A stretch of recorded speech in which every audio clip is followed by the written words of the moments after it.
Lisez bien. Nous allons continuer notre méditation de tous les dimanches.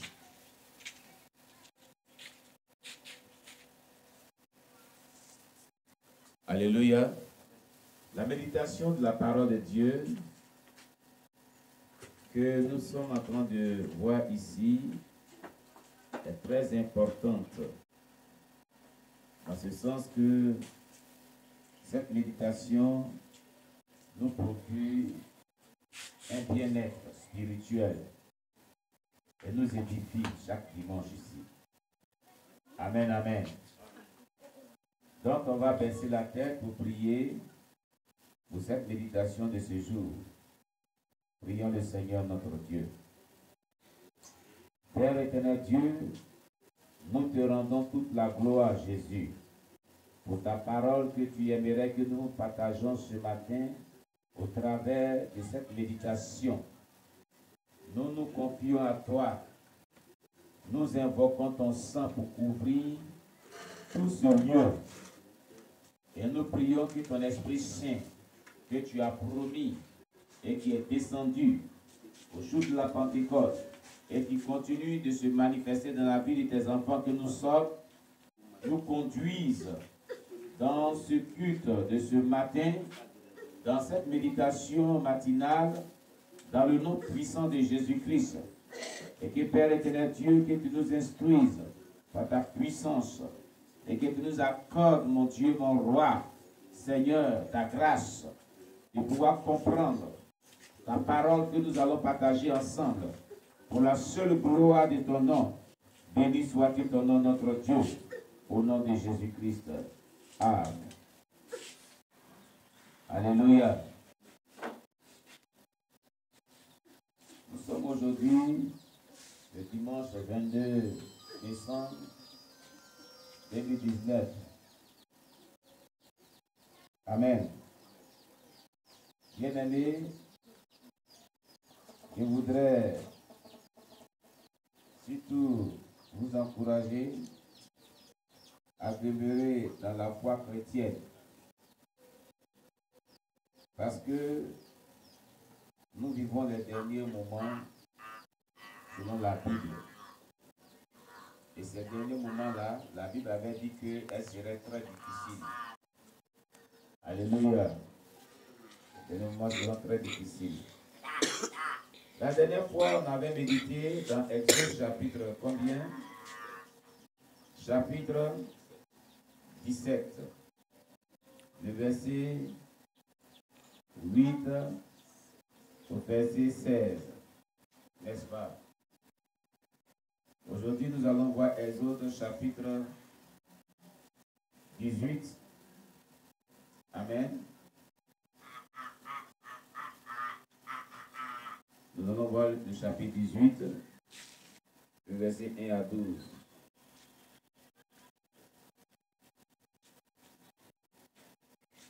Donc nous ouvrons nos Bibles à la page de Exode chapitre 18, verset 1 à 12. Nous faisons notre lecture silencieuse de 5 minutes que nous avons l'habitude de faire. Amen. Voilà. On prend connaissance de ce texte biblique.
Nous allons donc lire Exode chapitre 18, verset 1 à 12. Jéthro, sacrificateur de Madian, beau-père de Moïse, apprit tout ce que Dieu avait fait en faveur de Moïse et d'Israël, son peuple. Il apprit que l'Éternel avait fait sortir Israël d'Égypte. Jéthro, beau-père de Moïse, prit Séphora, femme de Moïse, qui avait été renvoyée. Il prit aussi les deux fils de Séphora, les deux fils de Séphora. L'un se nommait Geshcom, car Moïse avait dit, j'habite un pays étranger. L'autre se nommait Eliezer, car il avait dit, le Dieu de mon père m'a secouru et il m'a délivré de l'épée de Pharaon. Jéthro, beau-père de Moïse, avec les fils et la femme de Moïse, vint au désert où ils campèrent à la montagne de Dieu. Il fit dire à Moïse, moi, ton beau-père Jéthro, je viens vers toi avec ta femme et ses deux fils. Moïse sortit au devant de son beau-père, il se prosterna et il le baisa. Ils s'informèrent réciproquement de leur santé et ils entrèrent dans la tente de Moïse.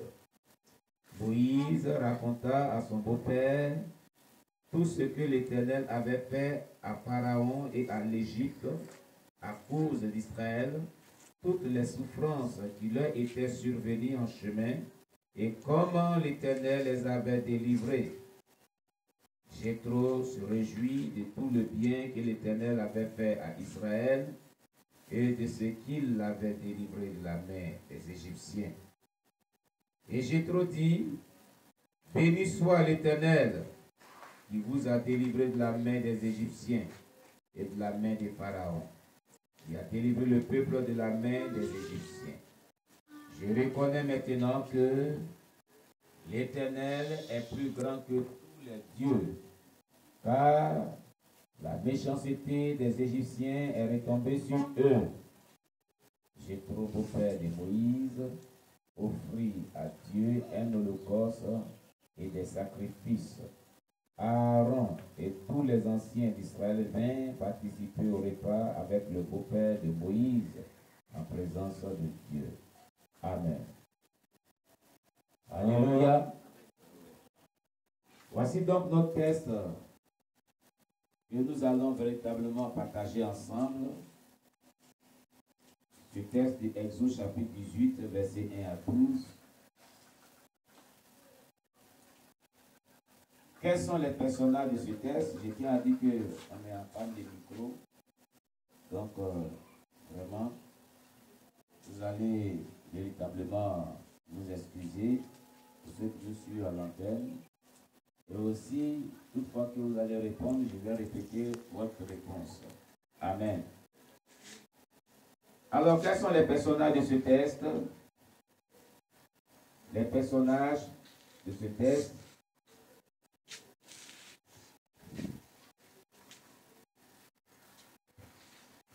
Oui, Paulin. Le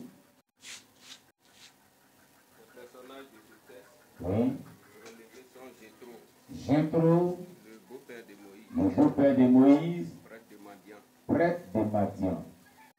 Le Seigneur Dieu. L'Éternel, le Seigneur Dieu. Moïse. Moïse. Les Israélites. Les Israélites. Séphora. Les deux fils de Séphora. Les deux fils de Séphora. C'est-à-dire Gershom. Gershom. Eliezer. Le texte aussi parle des pharaons et des Égyptiens.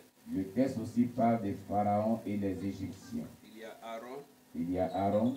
Et tous les anciens d'Israël. Voici donc les personnages de ce texte, effectivement.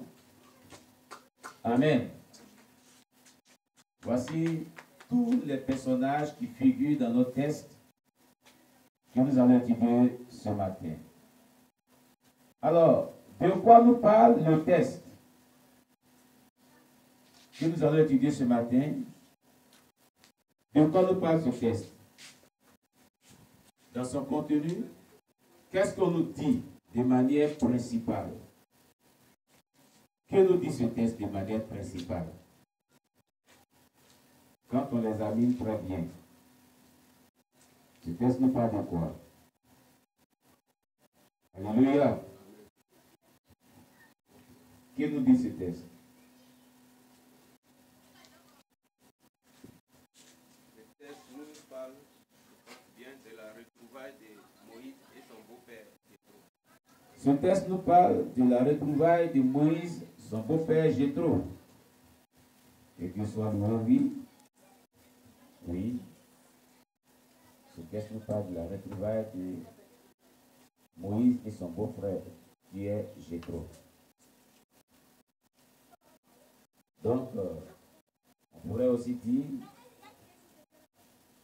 ce texte nous parle de Jéthro qui rend visite à Moïse, son beau-fils.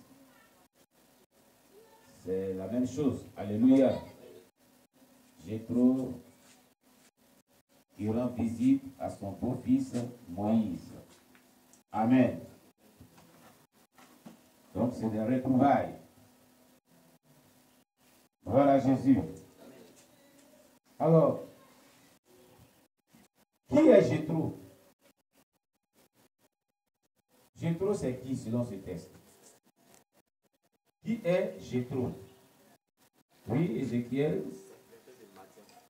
Jéthro était sacrificateur de Madian et beau-père de Moïse. Alléluia.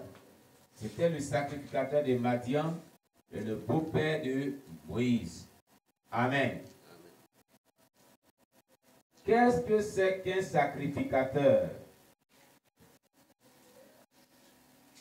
On pourrait vous demander un jour, en tant que chrétien, un païen peut vous demander un jour que vous les chrétiens, on parle de sacrificateurs. J'ai découvert dans vos Bibles, dans un livre de votre Bible, qu'il y a des sacrificateurs, où on parlait d'un sacrificateur. Selon votre religion chrétienne, que veut dire un sacrificateur? Selon la Bible, que veut dire un sacrificateur? Quelle serait votre réponse face à cette question? Oui. Oui. Oui. Donc c'était un prêtre qui offrait des sacrifices à des dieux. D'accord. D'accord. Quand on parle de sacrificateur, on parle de sacrifice. Donc, c'est un prêtre, selon toi, qui offrait des sacrifices. À qui? Bon, il ne sait pas si c'est le Dieu des Hébreux ou d'autres dieux. D'accord. Amen. Oui. C'est vrai. C'est vrai. Dans le mot sacrificateur, il y a la racine du mot qui est sacrifice. Amen. Mais n'est pas sacrificateur tous ceux qui font des sacrifices. Ça, il faut le retenir. Quelqu'un peut faire un sacrifice sans toutefois être un sacrificateur.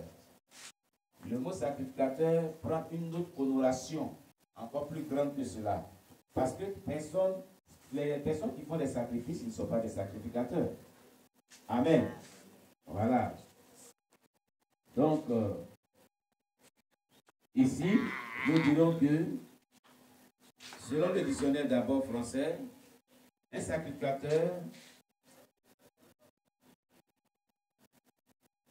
c'est un nom qui est lié à la religion, de manière principale. Donc, c'est un prêtre, c'est la prêtrise. C'est la prêtrise. C'est le ministère de ceux qui avaient le pouvoir d'offrir à Dieu ou au Dieu des victimes pour le sacrifice. Donc c'est un ministère qui les exerce, selon le dictionnaire français. Un ministère de ceux qui avaient le pouvoir. Donc Dieu avait donné, Dieu avait délégué un pouvoir d'offrir des sacrifices à Dieu, ou ceux qui ne sont pas de Dieu, à leur Dieu. Dans le corps ecclésiastique maintenant, c'est-à-dire dans la chrétienté, ce sont des autorités ecclésiastiques. Donc ce sont des hommes de Dieu, des femmes de Dieu, que Dieu a choisis et qui servent Dieu. C'est pour cela, à l'époque, on pouvait parler d'Aaron, sacrificateur de l'Éternel, que Dieu avait choisi, et les Lévites, ses fils, ses descendants, avec lesquels il servait Dieu. De nos jours, quand on parle des autorités ecclésiastiques, eh bien, on parle des 5 ministères qui sont apôtres, prophètes, docteurs, pasteurs et évangélistes, dont nous parle Éphésiens 4, verset 11. Alléluia. Donc, nous avons de nos jours des sacrificateurs qui sont les 5 ministres de culte, les 5 ministres d'évangile. Amen. Mais la Bible nous dit dans le Nouveau Testament, nous avons un principal sacrificateur qui est Jésus-Christ. C'est le meilleur sacrificateur. Alléluia. Voilà. N'oublions pas cela. Voilà Jésus-Christ. Alors, dans ce texte, qu'est-ce qui a motivé Jéthro, sacrificateur de Madian? Je pourrais dire qu'il était très occupé.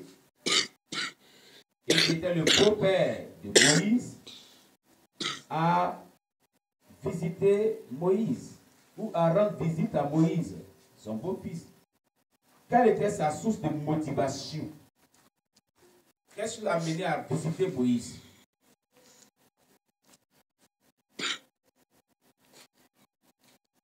Oui, Ézéchiel. Parce qu'il avait appris la nouvelle, ce que tu avais fait à Moïse, le fait que tu avais retiré Israël du peuple d'Égypte. Tu avais appris cela. Alléluia. Il avait appris les nouvelles, pas la nouvelle. Les nouvelles de ce que tu avais fait en faveur de Moïse et les Juifs en Égypte. N'oublions pas que Moïse était avec Jéthro à Madian. Il était en train de paître le troupeau de Jéthro. Et sur une montagne, Dieu l'a apparu dans un buisson ardent et l'a envoyé en mission. Et avant de partir, il est allé vraiment demander la permission de son beau-père avant de s'en aller. Alléluia, n'oublions pas cela. Donc Jéthro se disait que Moïse était en Égypte en mission.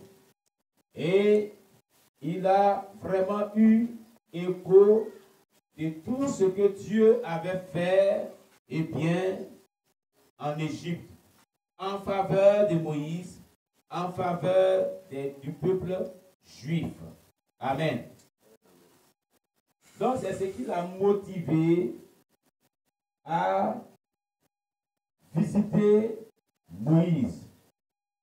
Cela est situé dans quel verset biblique? Dans le verset 1.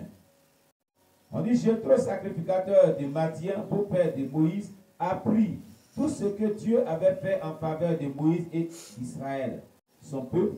Il a appris que l'Éternel avait fait sortir Israël d'Égypte. Alléluia. Ça, c'est très important. Gloire à Jésus-Christ. Qu'est-ce que cela veut dire? Que pouvons-nous retenir comme leçon de par ce qui est dit ici? Notre réponse à la source de motivation de Jéthro. Qu'est-ce que nous pouvons retenir? N'oublions pas que Moïse était en mission. Dieu l'avait envoyé en mission. Amen. Amen. Amen. Donc il était en mission pour œuvrer pour le Seigneur. Alléluia. C'est comme un missionnaire, c'est comme un pasteur que Dieu envoie en mission, qui dit au revoir à sa famille biologique, à ses camarades, à ses amis, à ses connaissances, et il part de là où il était dans une autre contrée, dans une autre ville, dans un autre pays, en mission pour œuvrer pour le Seigneur. Et cela met du temps. Et on voit qu'il y a une motivation qui amène Jéthro à le visiter. Que pouvons-nous retenir? Qu'est-ce que cela veut dire?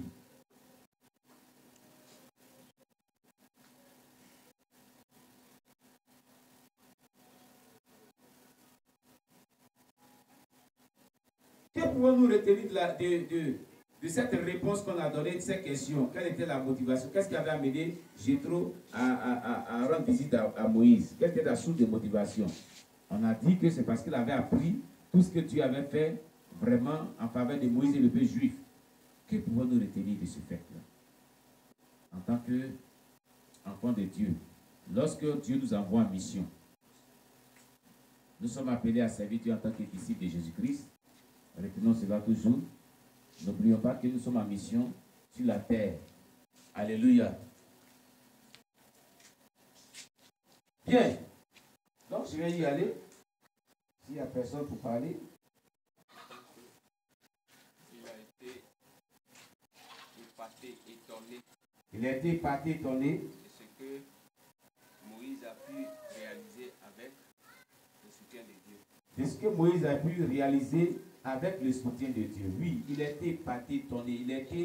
Il a été vraiment touché par ce que Dieu a fait avec Moïse. Oui.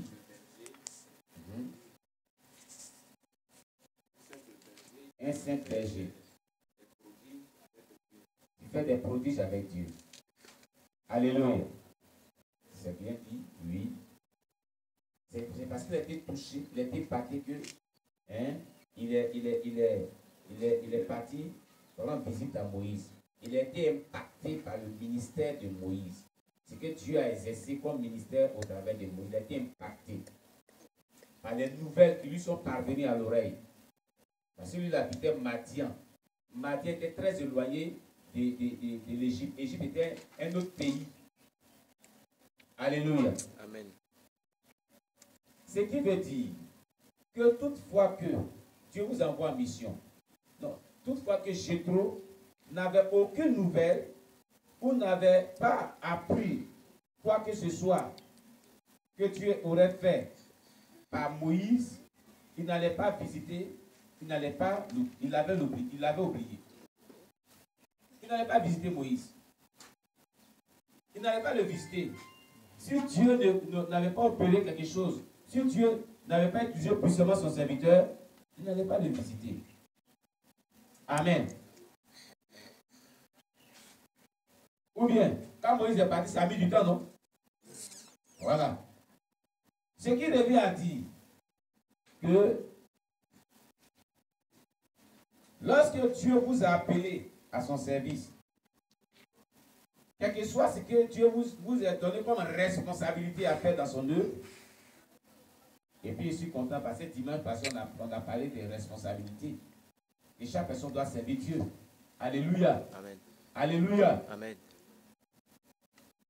Donc, ce qui veut dire, lorsque Dieu vous a appelé à son service et que vous avez du succès dans l'exercice de votre ministère, même s'il y avait des personnes qui vous avaient oublié ou qui avaient résolu de ne pas vous rendre visite, ces personnes, tôt ou tard, ils viendront vous rendre visite. Ils viendront vous rendre visite. Amen. Est-ce que cela veut dire? Même si on ne peut pas vous visiter, quand on dit vous êtes mauvais, on pourrait dire que Moïse était un assassin.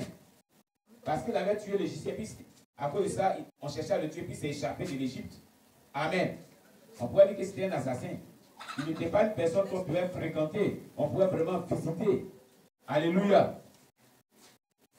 Mais Moïse, il a abandonné.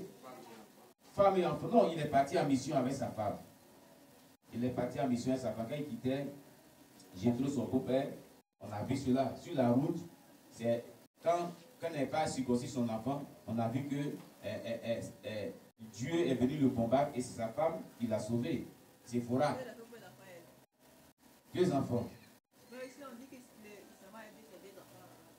Oui, mais quand on lit le texte, on dit après, il a renvoyé sa femme. Oui, oui. Voilà. Il a renvoyé sa femme chez son beau-père.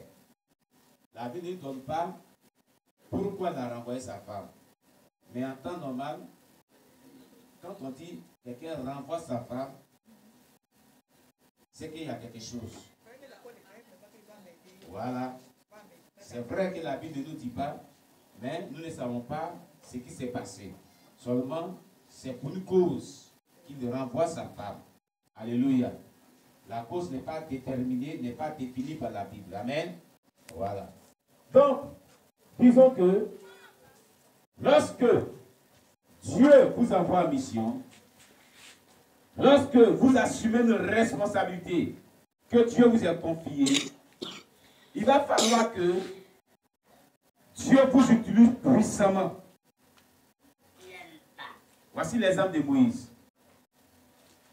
Afin que, même si les personnes ne voulaient pas vous visiter, ces personnes vous visitent. Même si les personnes ne vous aiment pas, les personnes vont vous aimer. Même si les personnes vous avez oublié, mais les nouvelles de ce que Dieu a fait dans votre vie vont les parvenir à l'oreille et ils vont se rappeler de vous.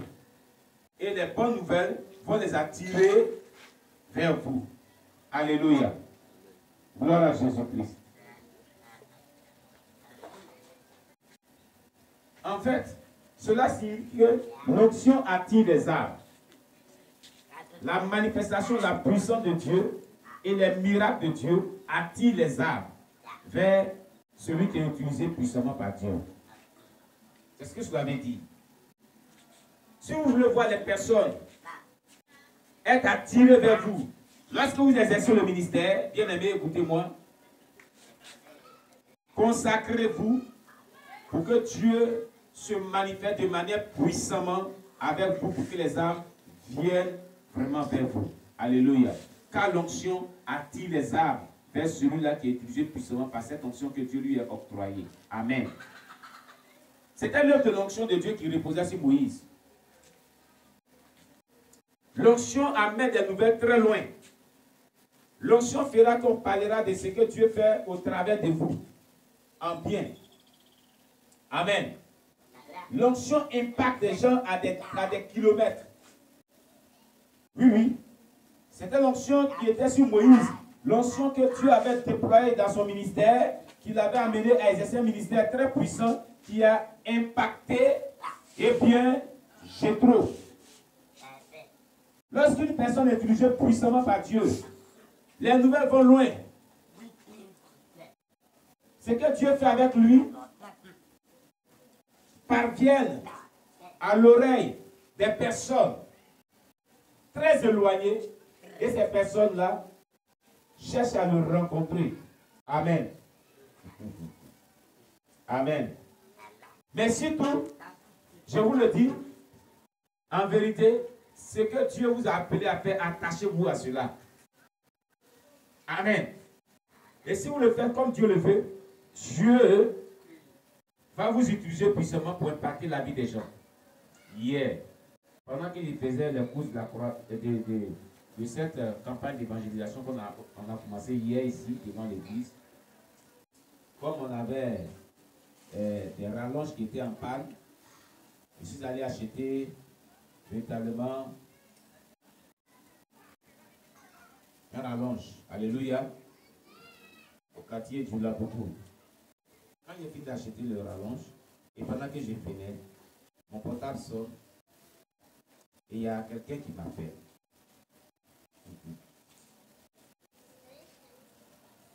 Le monsieur m'appelle et dit que, excusez-moi, c'est vous qui êtes pasteur d'Anon? Je dis oui, c'est moi.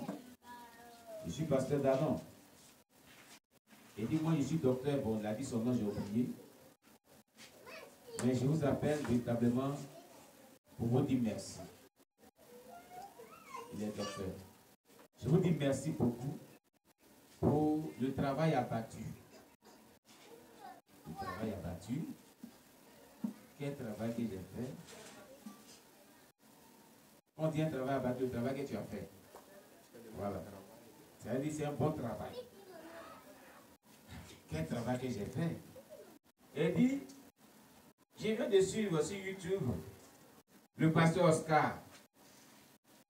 Vraiment, je suis content pour ce travail que vous avez abattu. Parce que c'est de tels messages qu'il nous faut de nos jours. C'est de tels messages qu'il nous faut.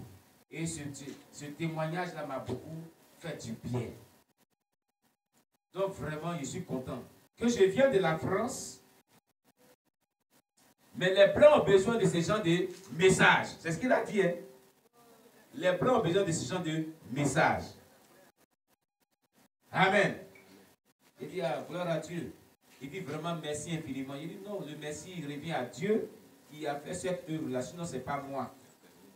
À lui seul la gloire. Amen.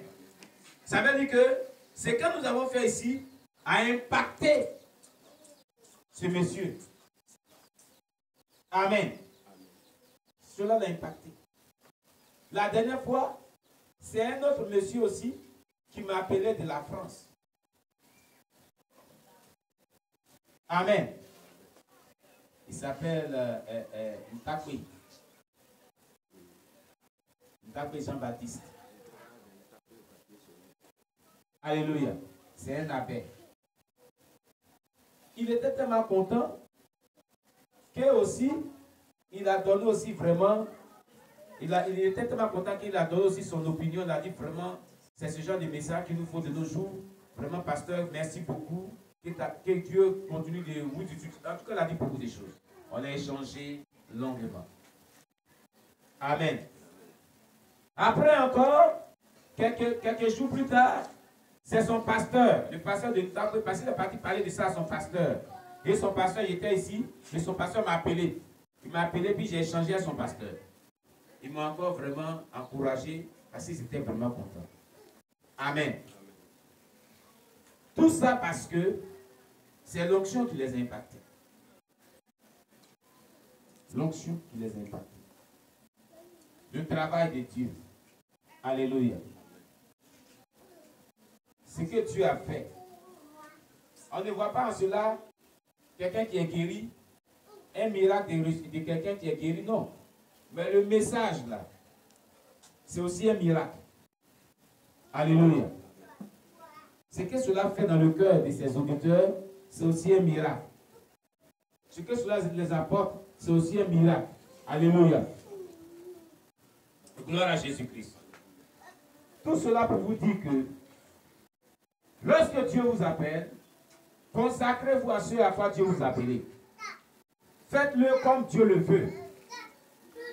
Et vous verrez que Dieu se manifestera puissamment au travers de vous. Gloire à Jésus-Christ.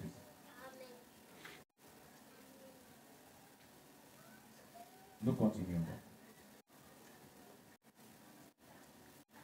Que le nom de Dieu soit béni.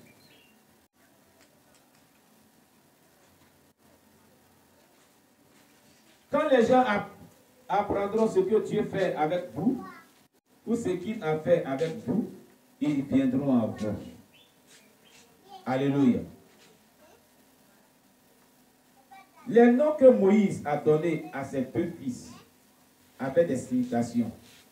Dans le texte, Moïse a donné des noms à ses deux fils. Le premier s'appelait Gershom, le second s'appelait Eliezer. Amen. Ces noms qu'il a donnés à ses deux enfants avaient des significations. Quelles sont ces significations?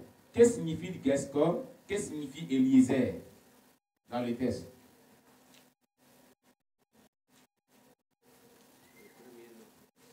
Gershom signifie quoi? Et Eliezer signifie quoi? Ce sont les noms qu'il a donnés à ses enfants, mais qui avaient des significations.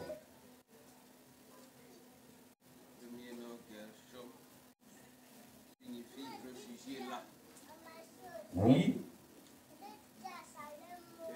Oui. Et le second nom, Oui. Eliezer, Eliezer. mon Dieu me secourt. Mon Dieu me secourt. Amen. Oui. C'est très bien dit. Alléluia. Gescom veut dire j'habite un pays étranger, donc un réfugié, dans une terre étrangère. Amen. Sur une terre étrangère, disons. Eliezer signifie le secours de Dieu et sa délivrance. Eliezer signifie le secours de Dieu et sa délivrance. Gescom signifie être étranger dans un pays. Alléluia. Alors, qu'est-ce que signifie l'action de Moïse en donnant le nom et la signification à Eliezer, son second fils? Nous parlons précisément du nom qu'il a donné à Eliezer, son second fils. C'est une action qui pose. Qu'est-ce que signifie cette action-là? Quand on examine bien le nom d'Eliezer, sa signification, et Moïse est en train de poser une action comme cela. Quand on examine bien le nom, la signification du nom d'Eliezer, c'est une action qu'il pose. Quelle est cette action? Comment on peut nominer cette action-là?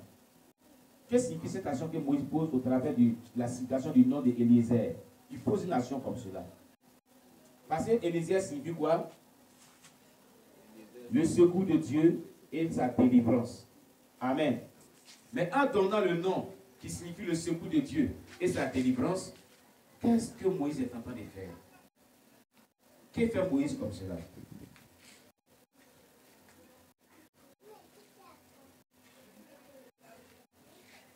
Je peux dire que Moïse élève Dieu. Élève Dieu. Parce que C'est une sorte de reconnaissance. Il est en train de reconnaître les bienfaits de Dieu. Il est en train de dire que Dieu l'a secouru. Il est en train de vraiment rendre gloire à Dieu. Amen. Est-ce que vous comprenez cela? Les noms ont des... Ce nom qu'il a donné est une somme d'adoration à Dieu. D'élévation, comme l'a dit, il élève Dieu. Il élève Dieu au travers du nom de son Fils. Il est reconnaissant à Dieu. Amen.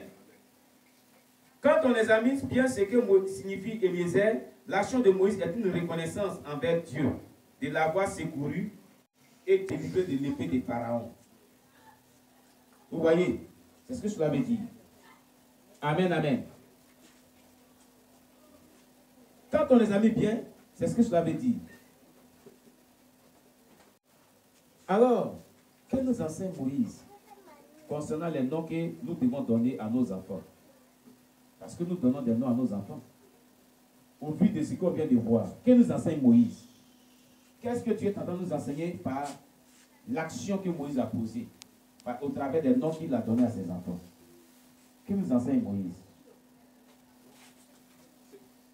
je vais mettre ça sur le couvert de votre appréciation, mais je Oui. dis que Moïse, Oui, il marque par ses noms oui. son existence. Amen. Moïse marque d'abord par les noms qu'il donne à ses enfants son existence. Effectivement, quand un homme met au monde un enfant, le nom qu'il donne prouve qu'il existe. Oui, c'est pas mauvais. Maintenant, Oui. je peux dire que Moïse, il a été réfugié en Égypte depuis qu'il était petit.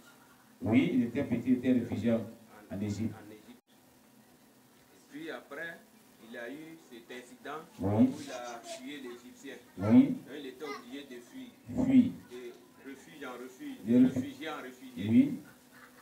Mais malgré Et ça, cette fois-ci, c'est dans un pays étranger. étranger, malgré cela, le Dieu de son père Oui, ne l'a pas abandonné. abandonné. Oui, Et donc ce premier nom-là, c'est cette histoire-là, oui. il a mené à donner ce nom. Amen. Maintenant que le Dieu l'a révélé aux autres, Oui, parce qu'il a agi par son canal pour libérer l'Égypte, oui. il donne le nom Eliezer. Eliezer. Amen. Amen. Qu'est-ce que Moïse nous enseigne? C'est bien dit. Moïse est en train de nous enseigner que nous devons donner à nos enfants des noms qui ont des significations positives. Qui ont des significations positives. Alléluia. À leur temps, ils n'avaient pas la Bible. Eux, ils marchaient avec Dieu. Mais nous, nous avons la Bible. Donc, je conseille que lorsqu'on met un enfant au monde, qu'on lui donne un nom biblique qui a un sens positif. Alléluia. Ce qui veut dire que les noms que nous portons ont une influence positive ou négative sur nos vies. Cela dépend de la signification de ce nom. Est-ce que quelqu'un comprend bien? Nous voyons aujourd'hui des parents qui donnent des noms aux enfants. Des noms parce que le nom l'a plu, c'est tout. Et il regarde son enfant et puis il dit que je t'appelle. L'enfant est né, on dit comment il s'appelle? Ah, mon enfant là, vraiment, l'enfant là s'appelle Marimar. Mais tu sais qui est Marimar? Hein? Ou bien, il peut dire, mon enfant s'appelle Novelas. Hein? Ou mon enfant s'appelle Messi. Lionel Messi. Mais tu sais qui est Lionel Messi? Non. Moïse, quand donnant le nom de Geshkor et en donnant le nom de Eliezer, il a donné le sens de ces noms. Pourquoi il a donné ces noms à ses enfants? Et on a donné ce qui signifie Eliezer. Dieu m'a secouru, il m'a délivré des mains de l'épée de Pharaon. Amen. Donc lorsqu'on donne un nom à un enfant, ce nom-là est significatif. Et ce nom doit, ce sens de ce nom doit être positif. Amen. Alléluia. On s'élève, on donne les noms à nos enfants. Lionel Messi. Mais tu sais ce qu'est un Messi? Messi. C'est pas un adorateur de Dieu. Il joue le football avec un pouvoir démoniaque. Et ce nom-là va influencer ton enfant. Amen. Comprenez cela. Comme il y a une jeune soeur qui n'est pas venue aujourd'hui, la grosse dans sa fille. Amen. Lorsqu'elle était à ses disciples, on a prié jusqu'à la grossesse qui a beaucoup attaqué maman. Maman même a prié, il a prié, les esprits étaient sur elle jusqu'à. Et quand la fille a accouché, là, on ne peut pas dire sa belle, mais parce qu'elle n'est pas mariée. Mais la grand-mère de sa fille qu'elle a mis au monde là, du côté paternel, c'est-à-dire que celui à qui elle a fait l'enfant là, sa mère est décédée. Amen. Sa mère est décédée. Donc, qu'est-ce que la grand-mère de celui qui a fait l'enfant va dire? Que l'enfant là doit porter le nom de ma fille qui est décédée là. Alors que cette dernière avait une mauvaise vie. Amen. Paraît-il que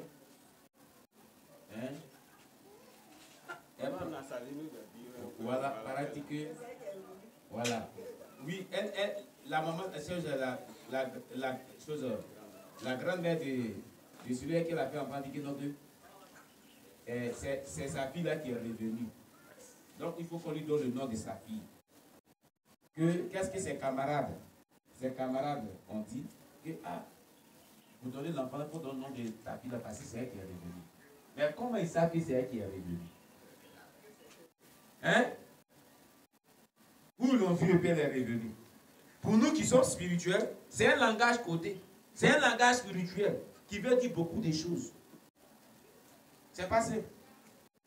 Comment eux ils savent que c'est elle qui est revenue? Ils l'ont vu où? Est-ce qu'elle peut revenir comme cela? Et elle dit que depuis que l'enfant est bébé, qu'ils ont donné ce nom-là, l'enfant ne dort plus les nuits. L'enfant commence à avoir des problèmes. Elle a envoyé l'enfant était malade, elle est venue pour qu'il prie pour l'enfant. Vous voyez, cette dernière qui, on dit qu'elle est revenue là, elle prenait la drogue. Elle était une droguée. Elle n'a pas une bonne vie. Elle n'avait pas une bonne vie. Donc la fille, elle s'est fâchée.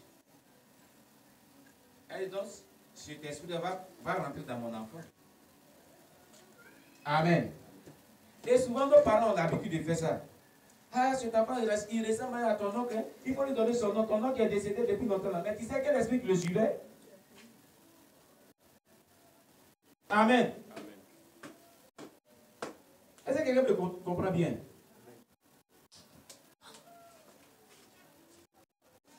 Souvent, quand une femme, regardez ce que chez nous les bêtés, hein, et puis les titas, quand une femme met au monde un enfant, et puis il meurt, les enfants ils meurent, on donne des noms à celui qui est né pour ne pas qu'il meure encore. Selon ce qu'ils disent, hein, voilà. Et on peut dire étranger, l'orignon, Slignon, ou bien tu vas repartir. Et chez les titas, ils disent qu'on appelle par exemple tout c'est-à-dire on les jetait à la poubelle. Et on avait un petit, comment il est fréquenté au village, il y avait un enfant qu'on appelait tout. Cet enfant, il est toujours dans les poubelles. Il casse graines dans les poubelles. Où les porcs mangent. Et puis, il accompagne des porcs. Excusez-moi, au village là, à ce temps-là, à notre temps, il n'y avait pas de WC modernes. Donc, c'est dans les poubelles là qu'on partait aux toilettes. Et donc, lui, il casse graines et puis il y a des déchets là, et puis il mange. Il est tout là, est en train d'agir sur lui. Alléluia. Tout le monde a dit que là où on fait les ordures. Et l'enfant, il n'est pas intelligent à l'école. Quand on dit 10 heures d'être, lui, il prend le chemin. Alléluia. C'est quand même prendre le chemin de la cour de l'école où on voit les galettes. Lui, il prend le chemin de tout. À midi, où on a fait un coup, nous dit à la maison, mais lui, c'est tout beau. Il va se retrouver là-bas.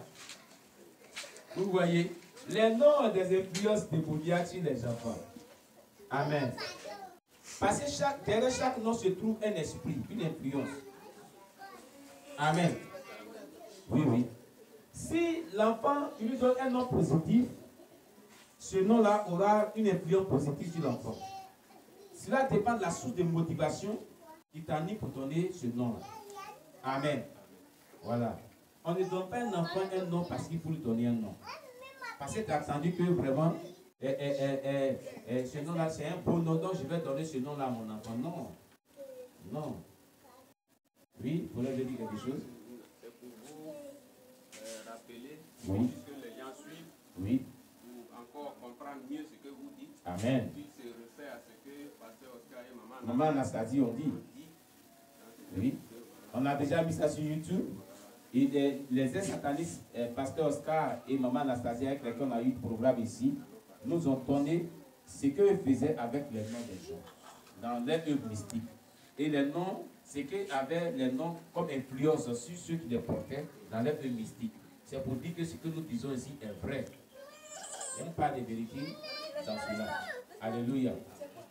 Et cette vérité-là est indéniable. Amen. Qu'on le veut, on ne veut pas, tout nom que l'on porte a vraiment, véritablement un effet. Regardez. Oui, aux oies.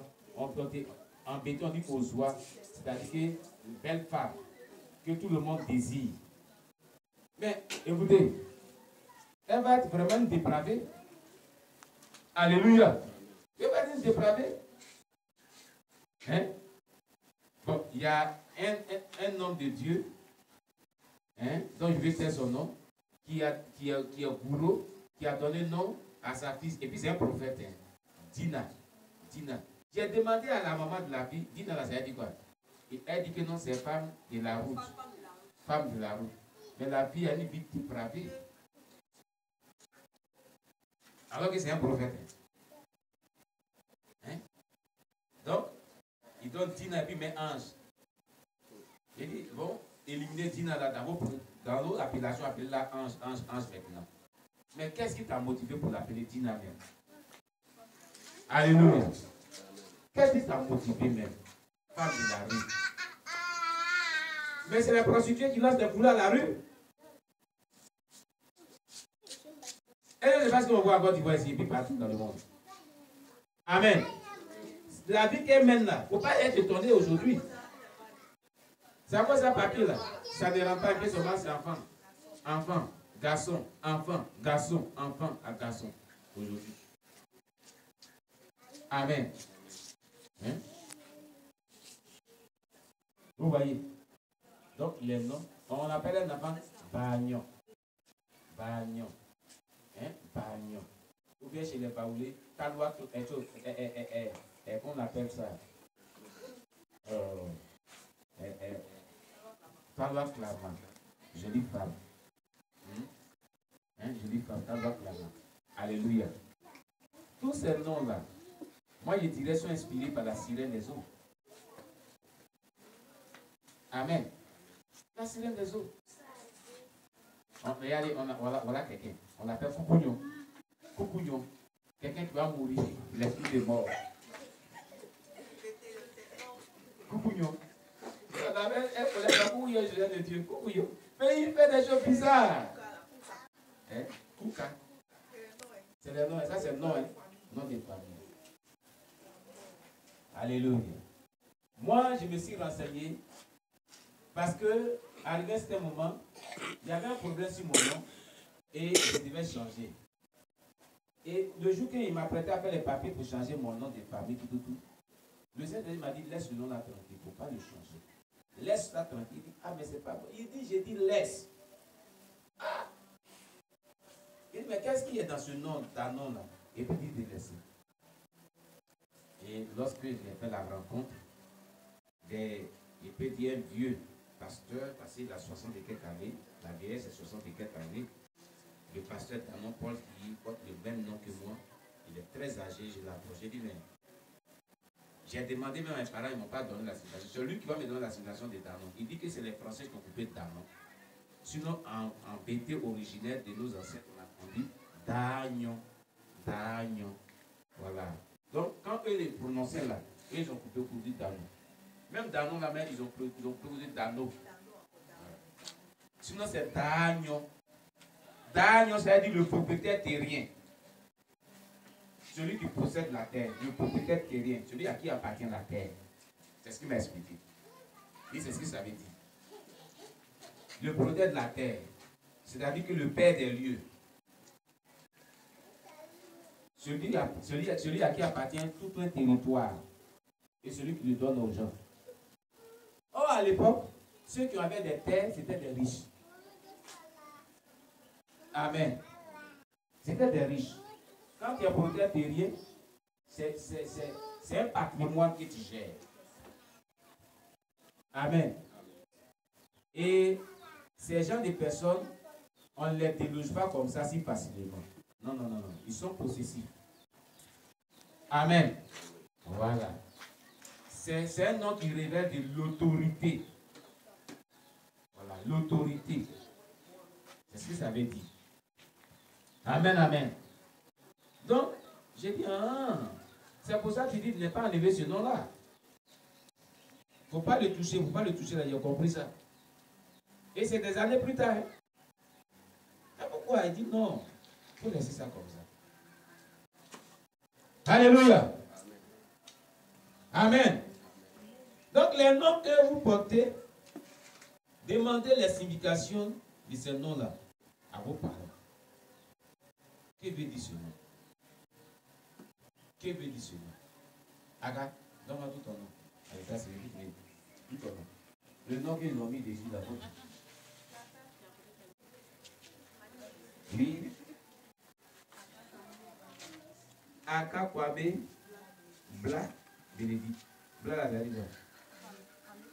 Kwame, femme de Kwame. Donc, tu as marié Kwame. Hein, quoi, mes femmes? Hein? Oui, chez les Baoulés, souvent c'est les jours. C'est chaque jour qu'on donne. Si tu es né un jour, c'est les quand? En vous non. Enfant de choses. D'accord. Enfant des femmes. Ça aussi, il y a son histoire de faire pour. Bassamois. Baoulé. Voilà Jésus-Christ. Oui. C'est lui, on dit dans quoi? Ali. Dans la table, tu vas demander à ta main. Dans. Hein? Dans. Hein? Vous venez de la tribu des temps. Non, hein? Le vieux père Dio Robert est venu ici et nous a enseigné que dans là, ils ont fait l'histoire, c'est un docteur, ils ont fait l'histoire du peuplement de la terre. Il a vu jusqu'à. Et il y a un livre en Afrique qui est sorti, la Bible de l'Afrique est sortie. Ça parle de ça. Il a vu que, effectivement, les temps là, les arrière-descendants proviennent d'Israël.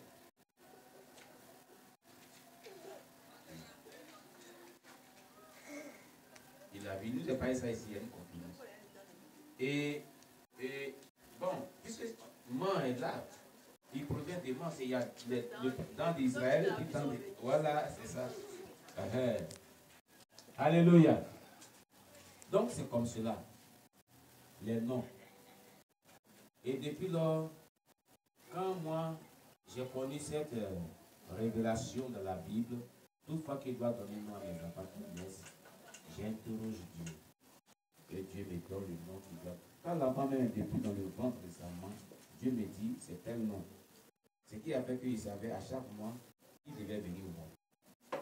Voilà. Il devait venir au monde.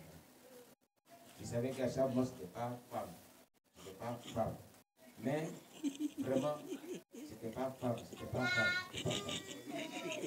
Alléluia. Oui.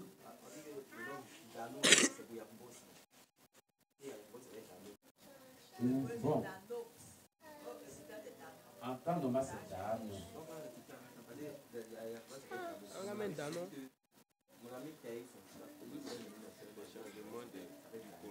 Oui, en fait, il y a eu le brassage ethnique. Il y a eu le brassage ethnique.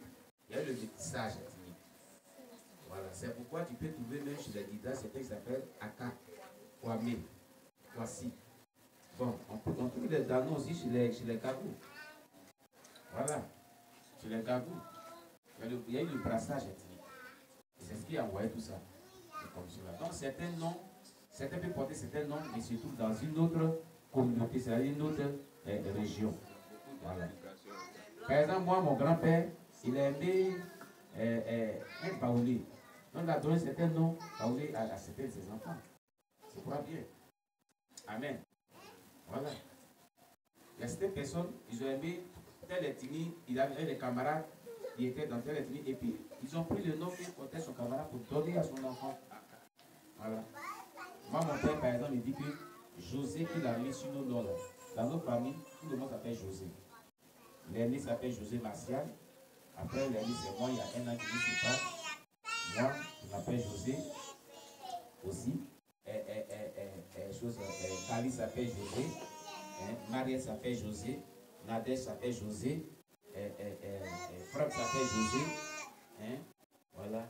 Willy s'appelle José. Donc, quand tu arrives ici, chez nous, dans nous, tu dis que je suis venu voir José, on dit, ouais, José. Tout le monde s'appelle José ici. José était un de ses camarades professeurs, parce que mon père a enseigné au lycée des Français. Il avait un ami qui s'appelait José. Mais il n'était pas français d'origine. Je vous ai raconté, donc lui, ce nom-là l'a plu. Il dit, donc, j'ai appelé mes enfants José. Oh, José est dans la Bible. C'est dans la Bible. Amen. C'est comme un jour, un des camarades de mes fils est venu ici, il dit, ici, venu voir Danon. Il dit, si tout le monde s'appelle Danon, lequel? Tout le monde, c'est la famille de Danon. Et c'est quand il a donné le prénom, il dit, ah, il est sorti. Amen. Voilà. Donc c'est comme cela. Que le nom de Dieu soit béni. Donc les noms que nous devons donner à nos enfants doivent être significatifs et avoir des significations positives. Dieu nous bénisse. Qu'est-ce qui a influencé Moïse pour qu'il donne un tel nom Élisée à son fils? Qu'est-ce qui l'a influencé? Qu'est-ce qui a influencé Moïse pour qu'il donne le nom Élisée à son fils? Amen. Qu'est-ce qui a influencé Moïse? Qu'est-ce qui l'a motivé à donner le nom d'Élisée à son enfant?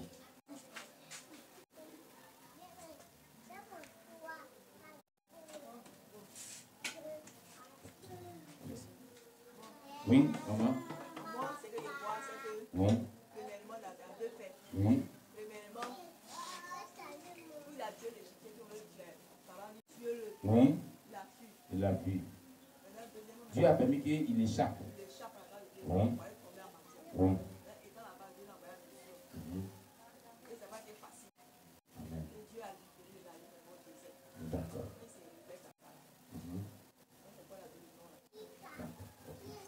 Cela y va de ce qui est la réponse. Amen. Alléluia. Comme le nom le dit, qu'est-ce comme Eliezer. Il dit, Eliezer avait dit quoi? Dieu m'a secouru le Dieu du pharaon. Dieu m'a secouru. Dieu m'a. Le Dieu de mon père m'a secouru en me protégeant Voilà. d'attaques du pharaon. Amen. Ça, c'est la version française courante. Amen. C'était le verset combien? Verset 3. Il a dit, il prit, verset 4, il a dit, l'autre se nommait Eliezer. Exode chapitre 18, verset 4. L'autre se nommait Eliezer, car il avait dit, le Dieu de mon père m'a secouru et il m'a délivré de l'épée de Pharaon. Vous voyez? Donc, qu'est-ce qui l'a motivé? C'est le secours de Dieu qu'il a vu et la délivrance de Dieu qu'il a vu qui l'a motivé à donner ce nom. Amen. Donc, tout nom qu'on donne doit avoir une source de motivation. Doit avoir une histoire qui est en rapport avec nos vies, dans nos relations avec Dieu, en temps normal. On ne doit pas donner des noms simples comme cela. Alléluia. Alléluia. Voilà. C'est comme cela qu'il faut agir. Que le nom de Dieu soit béni. De nos jours, est-ce que certains noms que portent certaines personnes ne les influencent pas? Bon, on vient de le voir cela. Hein? Voilà. Beaucoup sont influencés de manière négative et comme de manière positive aussi par les noms. Mais ceux qui sont influencés de manière négative, là, les noms négatifs sont trop. Trop. En grand nombre. Alors, quelles sont les actions que Moïse a posées lorsque Jéthro vint le voir? Quelles sont les actions que Moïse a posées lorsque Jéthro, son beau-père, est venu le voir? Il a posé quelles actions? Il a posé des actions. Quelles sont ces actions-là? Quelqu'un nous le lit? Hein? Du verset 7 au verset 3. Je vais lire à partir du verset 7. Amen. Il a dit, Moïse sortit au devant de son beau-père, il se prosterna et le baisa, il s'informait réciproquement de leur santé et ils entrèrent dans la tente de Moïse. Moïse raconta à son beau-père tout ce que l'Éternel avait fait à Pharaon et à l'Égypte à cause d'Israël, toutes les souffrances qui leur étaient survenues en chemin et comment l'Éternel les avait délivrés. Voilà. Alléluia. Et nous allons aussi lire le verset 12. Amen.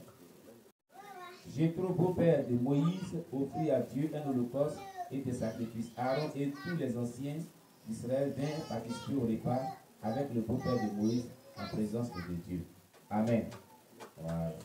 Donc, quelles sont les actions que Moïse a posées? Maîtrisez les enfants là.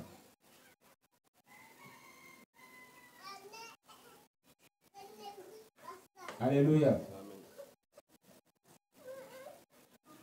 Dans le verset 7, qu'est-ce qu'il a fait premièrement? Qu'a-t-il fait?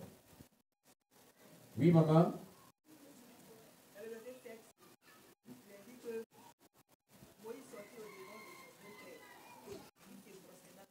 Voilà. Vous voyez, sachez accueillir les gens. cherchait à accueillir les gens. C'est pourquoi il avait soif de le voir. Moïse voulait vraiment voir. Quand il a vu son beau-père, il est sorti, c'est-à-dire qu'il est allé à sa rencontre pour se prosterner. C'est comme un père qui quitte au travail, son enfant pour papa, l'autre qui s'est mis à lever à pied. Ou un mec qui quitte au marché, fait des coups et puis, ou bien un grand frère qui vient pour le plus coup et puis ça l'embrasser. Sachez accueillir les gens. Il y a des personnes qui ont quitté quelqu'un même là.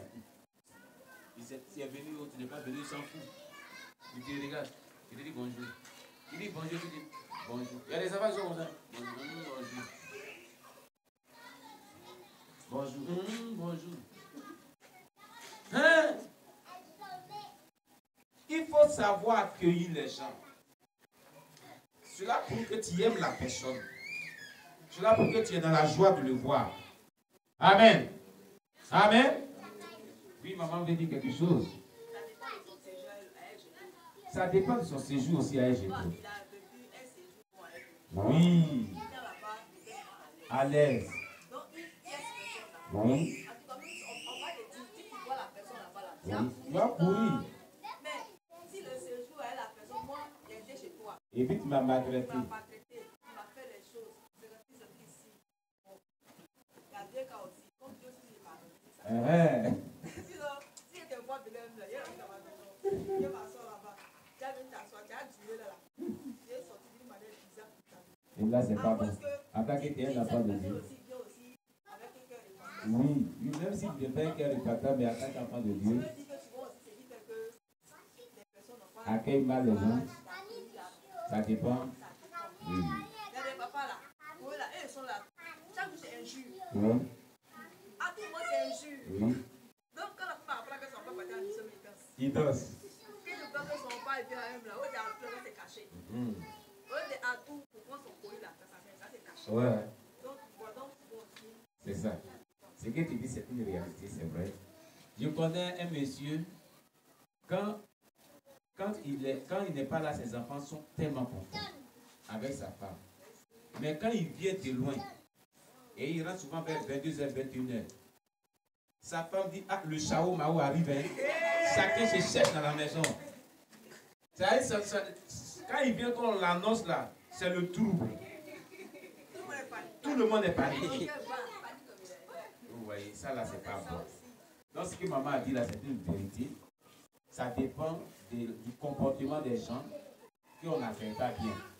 Si tu n'as pas eu une bonne histoire avec une personne, tu n'es pas content de lui, comment tu vas l'accueillir? Hein? Ils vont t'accueillir froidement si tu n'es pas bon. Amen. Amen. Mais si tu es quelqu'un de bien là, mais les gens ont soif de t'accueillir.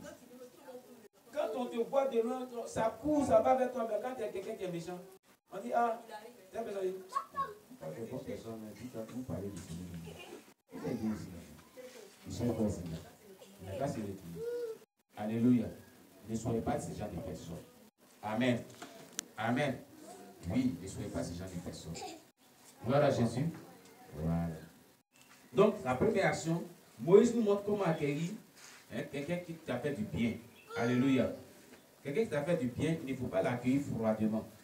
Alléluia. Il ne faut pas l'accueillir froidement. Il faut bien l'accueillir. Ça prouve que tu l'aimes, ça prouve que tu es reconnaissant au bienfait qu'il t'a fait. Alléluia. Mais si quelqu'un t'a fait du bien et puis tu l'accueilles froidement, il va dire, celui-là même là, pourquoi est-ce qu'il agit comme ça envers moi? Tu vas demander qu'est-ce qui se passe. Amen. Gloire à Jésus. Hier, deuxièmement aussi, c'est son beau-père. C'est son beau-père après tout. C'est son beau-père. Alléluia. Hier, il y a quelqu'un qui a fait un don. La personne a fait un don. Et quand la personne a fini de faire le don, maman dit qu'il faut l'appeler. Il a compris, après l'appeler. Et j'ai pas peur.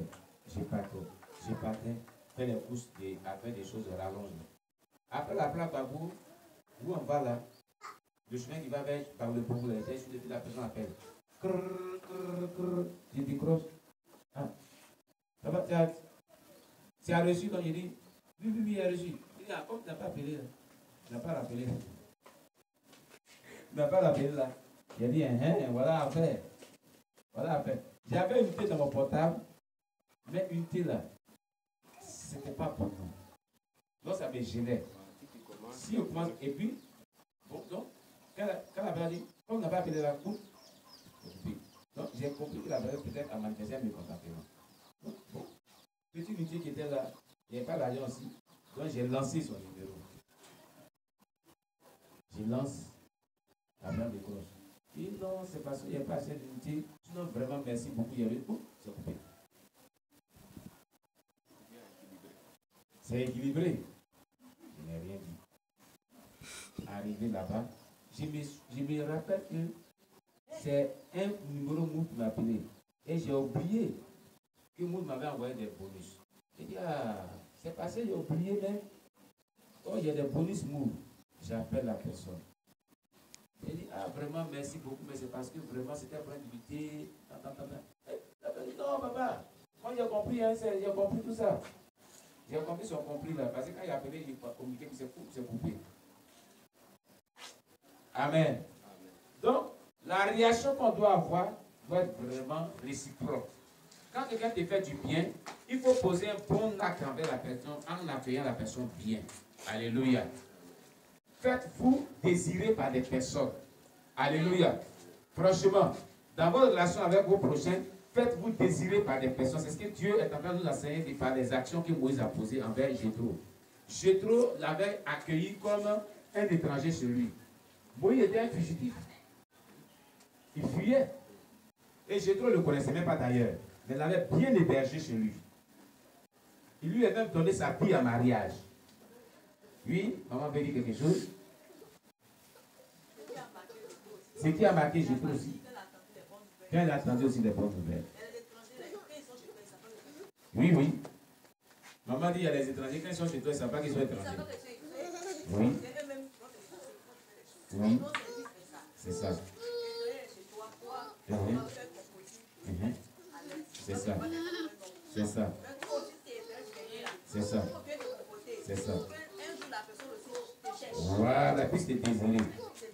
C'est ça. Alléluia. Que mon nom de Dieu soit béni. Gloire à Jésus-Christ. Vous devez comprendre cela. Amen.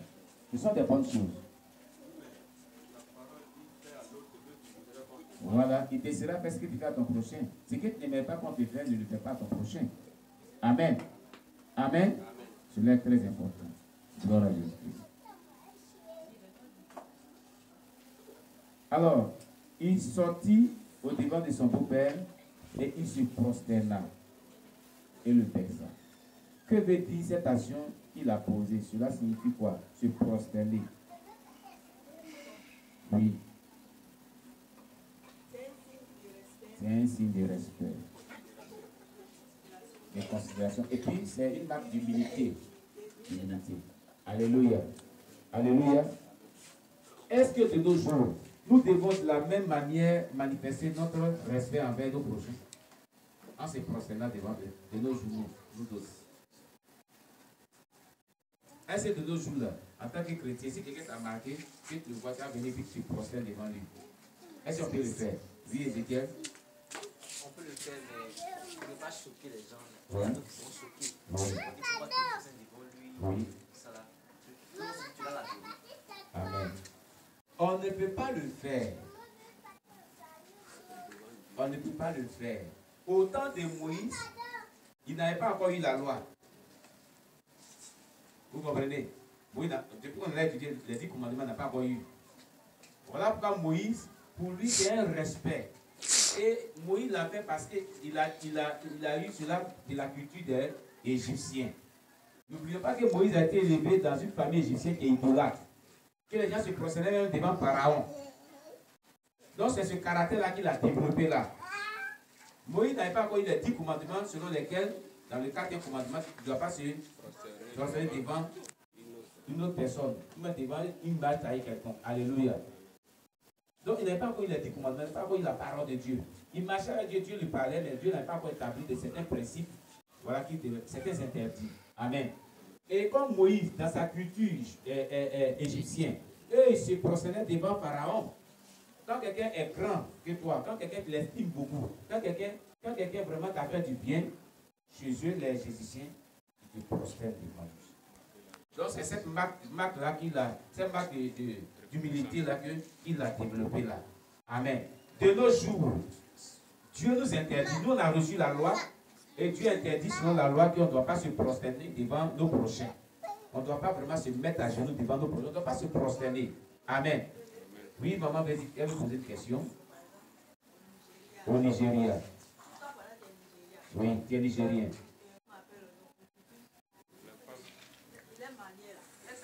Non, ce n'est pas prosternation. Hein. Oui, oui, il ne se prosterne pas. Prosterner, ça n'est pas une prosternation. Il s'abaisse. Il s'abaisse comme ça. C'est pas, voilà. C'est pas adoration. Oui. Les Nigériens, ils font comme ça. Les messieurs aussi font ça. Voilà. Voilà. Quand les maris viennent, ils font comme ça. Ils s'abaissent. Voilà. Ouais. Oui. C'est ça. Oui, c'est pas une prosternation. C'est pas une prosternation. Voilà. Il s'abaisse pour saluer vraiment et ce signe de respect. Voilà. Mais se prosterner, c'est tout autre chose. Voilà. Voilà. Se prosterner, c'est différent que quelqu'un s'abaisse comme ça. Voilà.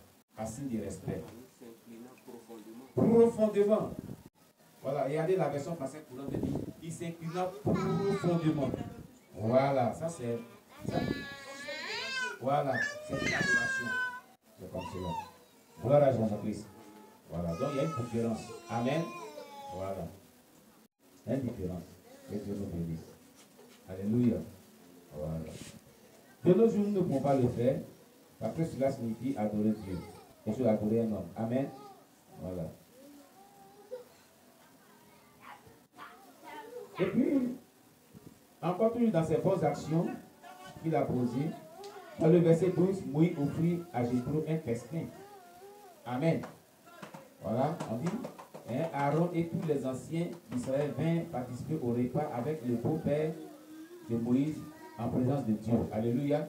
Ça veut dire que ce n'est pas l'étranger qui a offert nourriture chez toi. Alléluia. Ça veut dire que Moïse avait offert un festin. Hein, il avait fait comme Jean un agapé pour nourrir son beau-père.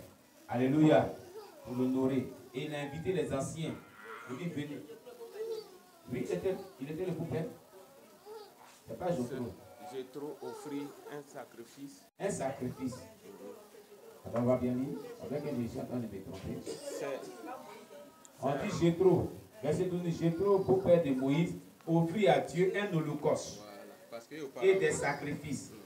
Aaron et tous les anciens d'Israël vinrent participer au repas avec le beau-père de Moïse en présence de Dieu. Non. Lui, il a offert un holocauste. L'holocauste, ce n'est pas un repas. L'holocauste, c'est une offrande. Oui, des sacrifices, c'est une offrande à Dieu. Voilà. Ce sont des offrandes à Dieu. Voilà. Maintenant, le repas qu'ils sont en train de manger là, l'étranger n'a pas un repas dans ta maison. Alléluia. L'étranger qui vient ne pas te donner un repas dans ta maison. C'est toi-même, tu offres le repas. Amen. Sinon, oui. Oui. Communion. Non, l'holocauste, ce sont les sacrificateurs qui mangent. Mais ici, on dit les anciens. L'holocauste là, et l'offrande là, les anciens ne mangent pas. Voilà, ils ne mangent pas. C'était les Lévites. Et puis Moïse. Et puis Aaron. Mais ici, là, on dit que les anciens sont venus tous. Ça veut dire que c'est un repas qui n'est pas un holocauste. Alléluia. C'est un repas qui n'est pas un holocauste. C'est ce que je l'avais dit. Amen. Voilà. Mais de toute façon, c'est Moïse qui accueille. C'est Moïse qui reçoit. C'est Moïse, c'est chez lui, ça se passe. Alléluia. Alléluia. Voilà. Donc, voici un peu ce que nous pouvons dire. Tout ça, ça fait une marque de la bonne réception de Moïse et des bonnes actions que nous pouvons poser envers nos bienfaiteurs. Amen. Voilà. Alors maintenant, quelle a été la réaction de Jéthro face à l'accueil de Moïse?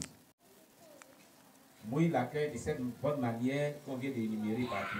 Mais Jéthro lui-même là, quelle est sa réaction?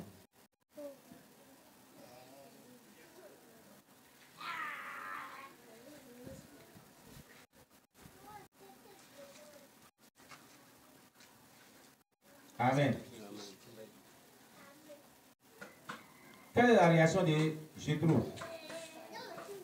D'abord, la première réaction, Jéthro se réjouit de tout le bien que l'Éternel avait fait à Israël, qui avait délivré des Égyptiens. Amen. Il se réjouit. Alléluia.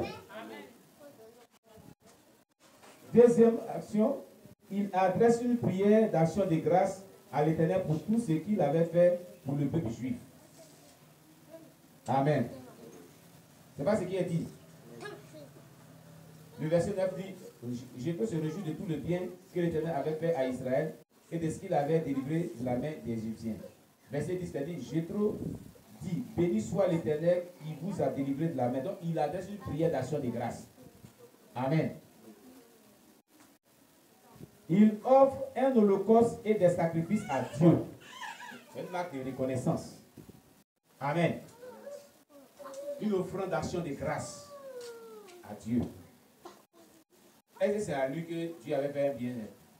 Mais il vient donner une offrande de reconnaissance à Dieu. Alléluia. Gloire à Jésus-Christ. Amen. Nous continuons. Que signifie donc le verset 11?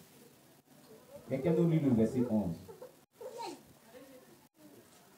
Quelqu'un nous lit le verset 11.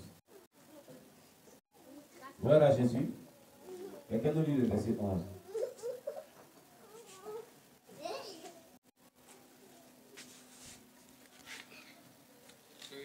Verset 11, Moïse, Jéthro dit, je reconnais maintenant que le Seigneur est plus grand que tous les autres dieux. Il a montré lorsque les Égyptiens tyrannisaient les Israélites. Amen. Gloire à Jésus-Christ. Regardez ce qu'il dit. Il dit, je reconnais maintenant. Le maintenant veut dire quoi?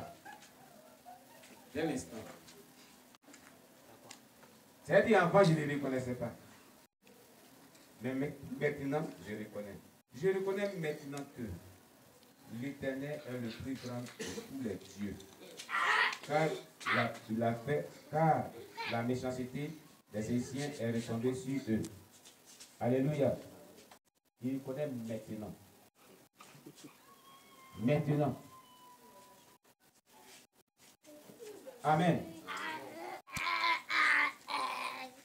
Gloire à Jésus-Christ.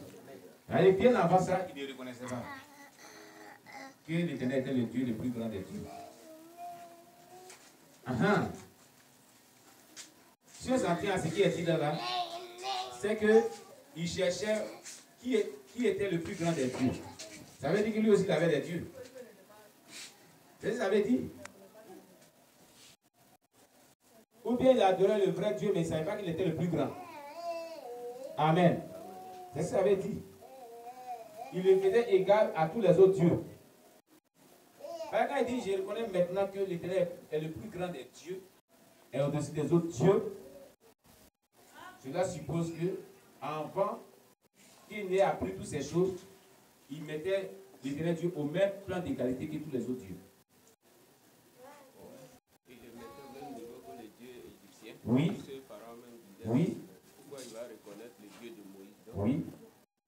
le fait qu'il soit venu à bout du Dieu C'est des ça. pharaons, Oui. maintenant il est convaincu. Il est convaincu. Donc, regardez ce qui se passe. Ça veut dire que Jéthro était sacrificateur. Ce qui veut dire qu'il pouvait adorer d'autres dieux. Il adorait d'autres dieux, ça veut dire.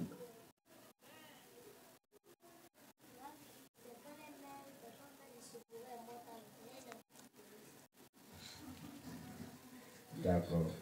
Alléluia. Il adorait d'autres dieux, ça veut dire. Il n'était pas convaincu que Dieu était le plus grand des dieux. L'Éternel Dieu était le plus grand des dieux. Il adorait d'autres dieux, c'est ce qu'il avait dit. Puisqu'il était sacrificateur. Donc il faisait des sacrifices à d'autres dieux, c'est ce qu'il avait dit. Amen.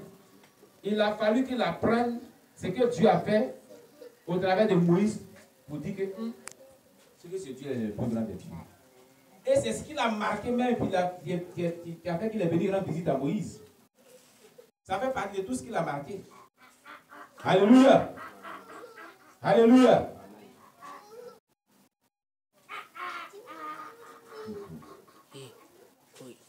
Voici une leçon. Si des personnes ne reconnaissent pas ton ministère, si des personnes te voient comme un mauvais chrétien, à toi de démontrer que tu es un bon chrétien. À toi de démontrer que Dieu t'a appelé. En développant une bonne relation avec Dieu, en te consacrant pour que Dieu vraiment t'utilise puissamment, ce qui va les marquer, ce qui va les toucher, ce qui va les amener véritablement à te reconnaître comme un véritable serviteur de Dieu, ou bien un véritable enfant de Dieu. Démontre cela, et par la bonne relation qu'il va développer avec Dieu. Amen. C'est très important. Gloire à Jésus-Christ.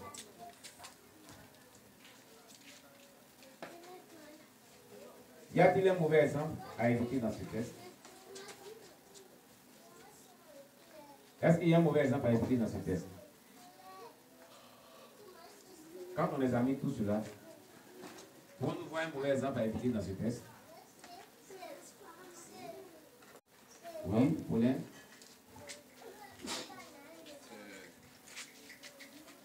C'est le verset 11. Le verset 11. Il dit, je reconnais maintenant que le Seigneur est plus grand que tous les autres dieux. Ça veut dire que il pouvait être un prêtre. Oui. Il est un prêtre. Il est un prêtre. Oui.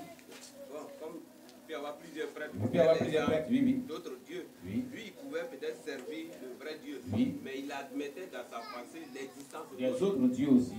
Donc, Qui étaient équivaux à son Dieu. Voilà. Maintenant, quand il dit je reconnais, Oui. ça veut dire qu'il met maintenant le Dieu Au-dessus des autres dieux. Amen. Gloire à Jésus-Christ. Voilà. C'est un mauvais exemple qu'on doit éviter. Alléluia. Voilà. On ne doit pas vraiment avoir cette réaction. Voilà. À leur temps, eux, ils n'avaient pas la loi.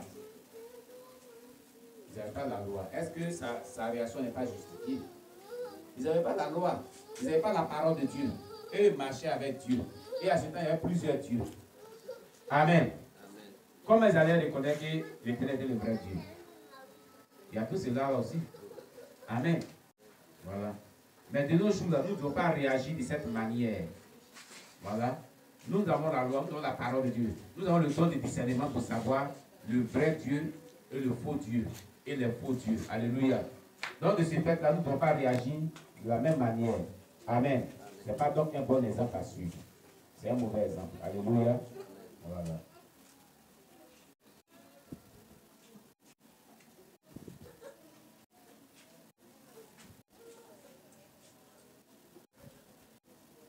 Y a-t-il un ou des bons exemples à suivre dans ce texte?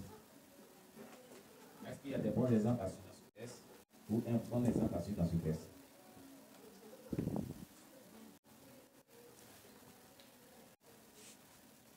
je pense qu'il y a Oui. deux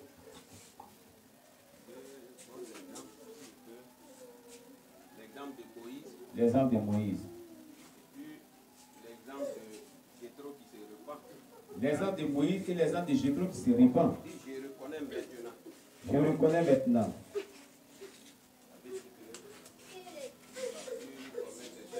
Il a pu commettre cette erreur qu'il avait commise au départ. C'est pourquoi. On a parlé du sacrifice compris, sacrifice de communion. Oui. Amen. Oui. Oui. Et l'exemple de Moïse aussi. Comment on peut décrire l'exemple de Moïse qui est un bon exemple? L'humilité, la reconnaissance. L'humilité, la reconnaissance, le bon accueil. Voilà. L'humilité, la reconnaissance, le bon accueil. Amen. Voilà. Le bon accueil. Voilà. Donc, avoir du succès dans les du ministère aussi, qui attire des âmes. Alléluia. C'est un bon exemple à suivre. Voilà. Donner des noms qui ont des bons sens à nos enfants, des noms bibliques de bon sens. Voilà, ce sont des bons exemples à suivre. Alléluia. Il faut bien recevoir ses beaux-parents ou ses étrangers, comme Moïse a reçu Jéthro. Alléluia. Voilà. Voici un peu des bons exemples que nous pouvons énumérer que Moïse a eu à poser. Ils sont des bons exemples à suivre. Alléluia. Que pouvons-nous retenir donc de cette étude? Que pouvons-nous donc retenir de cette étude? Qu'est-ce qui nous a marqué? Sur quoi Dieu a attiré notre attention? Alors, que pouvons-nous retenir? Quand on examine tout ce qu'on a dit ce matin, qu'est-ce qui t'a touché? Qu'est-ce que tu as compris? Qu'est-ce que tu as compris? Qu'est-ce qui t'a marqué? Que peux-tu retenir? Sur quoi tu as attiré ton attention?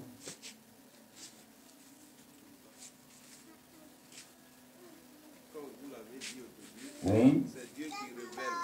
C'est Dieu qui Révèle ses créatures aux hommes. C'est Dieu qui révèle ses créatures aux hommes, ses serviteurs. Parce que dans la visite aussi de Jéthro, Oui. vraiment, le berger, quand il était chez lui, il n'a pas pensé que Moïse pouvait tenir tête à Pharaon. Pharaon Parce qui que régnait. C'était une grande puissance dans les contrées. L'Égypte de l'époque, il régnait. C'est comme si on était la grande puissance du monde entier. Voilà. Et c'est parce que Pharaon est tombé, Oui. ce qui a amené Jéthro à reconnaître qu'il y a un seul vrai Il Dieu. y a un seul vrai Dieu. C'est Dieu qui a apparu à Moïse sur le mont. Et puis Moïse est venu me dire qu'il m'a Dieu l'envoie en mission. C'est que c'est le vrai Dieu. Comment vaincre Pharaon Comment vaincre Pharaon avec sa verge. avec sa verge. Voilà. Comment vaincre Pharaon. Amen. Mon Dieu soit béni. Oui, quelqu'un d'autre? Qu'est-ce que tu as compris? Qu'est-ce qui t'a marqué?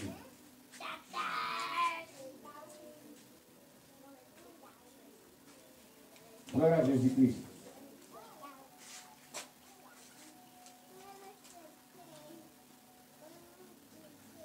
Oui, quelqu'un d'autre? Vous n'avez pas retenu quelque chose? Qu'est-ce que tu as compris? Qu'est-ce que tu as retenu, maman?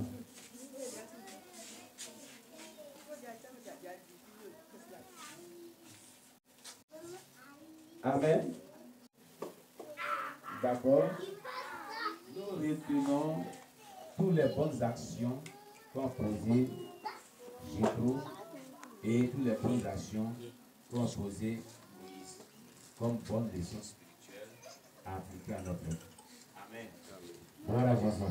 Voilà ce que nous pouvons retenir. Tout ce que nous avons énuméré comme bonnes actions que Moïse a posées, tout ce que nous avons retenu comme bonnes actions que Jéthro a posées. Amen. Voilà. Donner des bons noms à nos enfants, toutes ces choses-là, voilà ce que nous devons faire. Que le nom de Dieu soit béni. Nous allons prier en fonction de ce que nous devons de comprendre. Au nom de Jésus, prions le Seigneur notre Dieu. Seigneur, nous te rendons toute la gloire. Nous te levons, nous te célébrons, nous te magnifions pour ta parole, que nous venons véritablement de pouvoir écouter. Sois élevé, sois béni Jésus-Christ, sois exalté notre cœur. Donne ta parole, notre Dieu. Aide-nous à la mettre en pratique. Aide-nous à mettre en pratique toutes ces bonnes actions et bien roi des gloires que nous avons vraiment énumérées dans notre étude, mon Dieu, mon roi. Seigneur, conduis-nous. Seigneur, donne la force de mettre en pratique ta parole pour la seule gloire de ton nom. Et que toutes les puissances des ténèbres agissant contre nous soient vaincues et détruites dans le nom puissant de Jésus-Christ. Tout ce qui va nous empêcher de mettre en pratique ta parole, je les remets, je les chasse au nom de Jésus-Christ. Amen.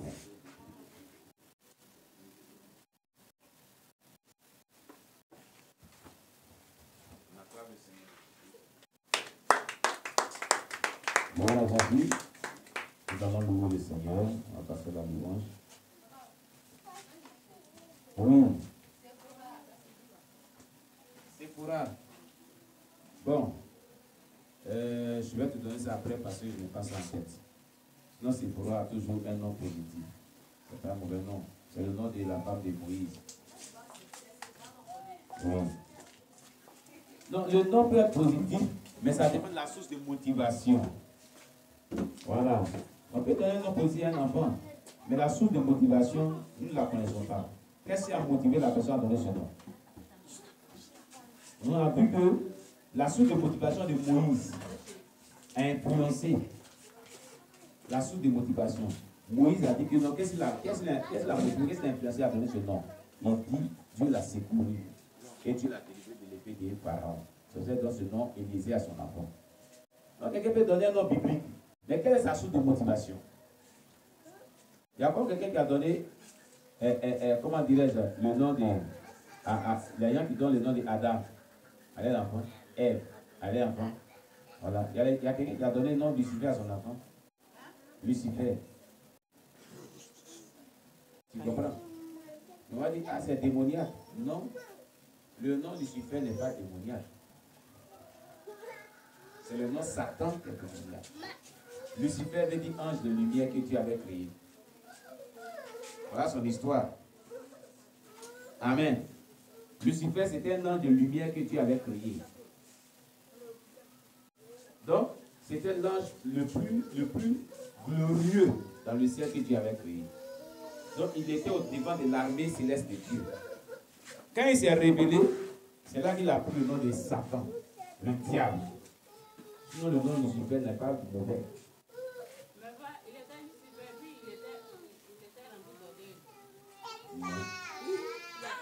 Non. Non. Quand Dieu l'a créé, lui a donné le nom de Lucifer. Écoutez-moi, il n'était pas rempli d'orgueil. Il n'était pas rempli d'orgueil. Amen. Il a dit, tu disais en ton cœur. Tu as dit en ton cœur. Amen. Dieu ne peut pas. Quand on les a dit ce que vous êtes en train de dire là, c'est comme si Dieu a créé quelqu'un d'orgueilleux. On dit que. Oui. Moi, c'est Dieu l'a créé. Quand Dieu l'a créé là. Il a donné le nom de Lucifer.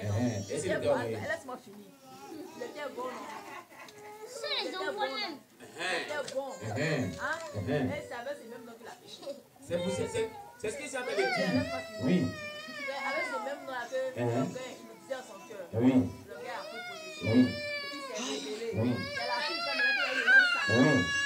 Donc, nous on veut dire que quoi? Quand les gens donnent le nom Lucifer là, ça ne peut pas bon image. On se dit que c'était Lucifer. Ça s'appelle Lucifer. Le péché est pas appelé la seconde de péché. Il a appelé Satan. C'est ce que vous dites. Mais en soi-même là, qui a donné ce nom? Hein?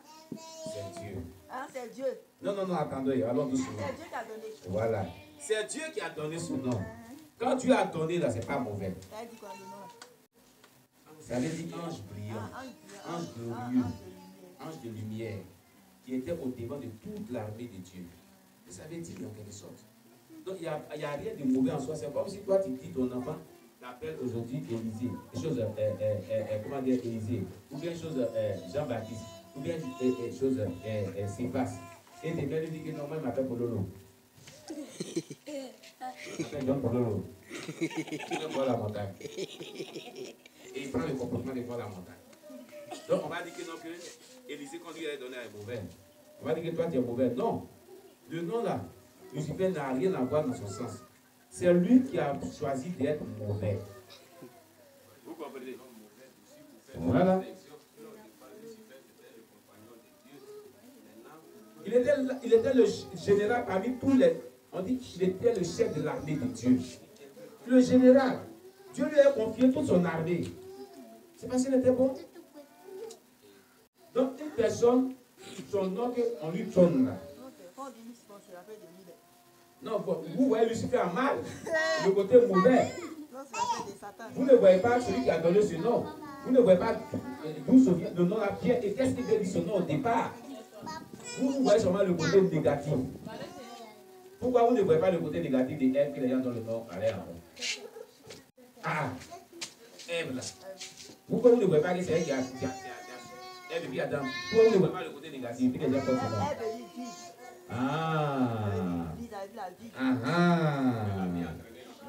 La même vie là, c'est ça qui a envoyé la mort sur la tête. Elle a été tombée par le diable.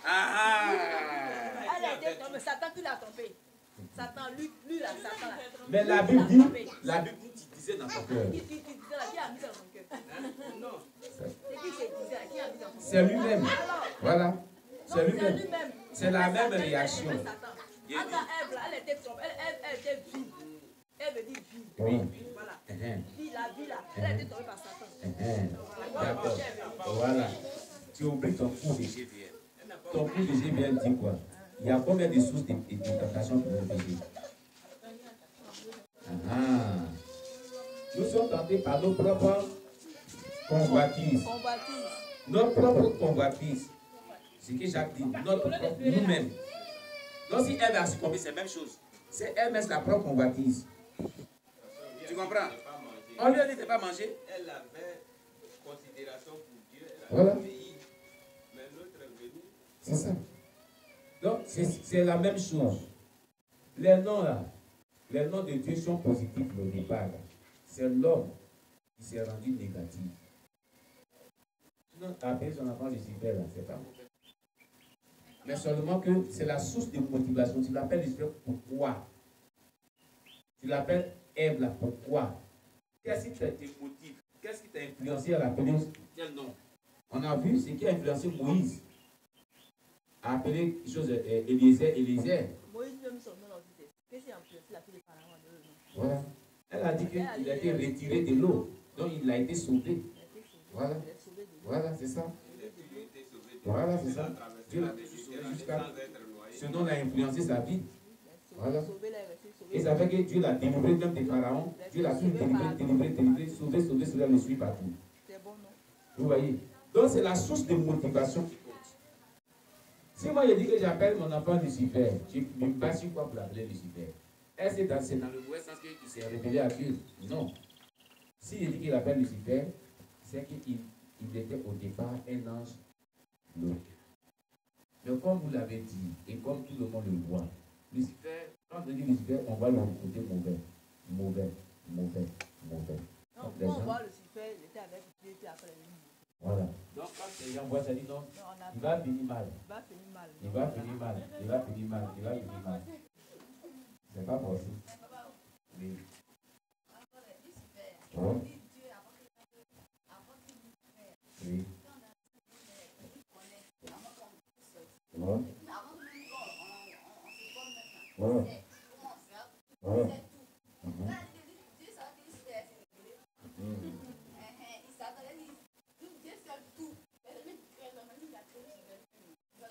C'est pas lui qui a créé. Lui, c'est lui qui a créé l'ange. Mais c'est pourquoi il savait que Lucifer Dieu dans son cœur. Dieu savait que ça, ce qu'il dit dans son cœur là, Dieu voyait tout. Regardez bien, je vais vous expliquer. On appelle ça la doctrine de prédestination. Si nous partons sur la doctrine de prédestination, nous devons comprendre une chose. Quand on raisonne comme cela, on dit que Dieu, il a planifié tout d'avance. Donc, Dieu est compris de tout ce qu'on dit. Tu vois? Donc, on a dit que dans cette étude, c'est pas ce et c'est Dieu qui a fait que tu dis. Et c'est tout ça. C'est Dieu qui a fait ça. Hein? Donc, tu as accusé Dieu. Toi, là, ton acte qui t'a posé là.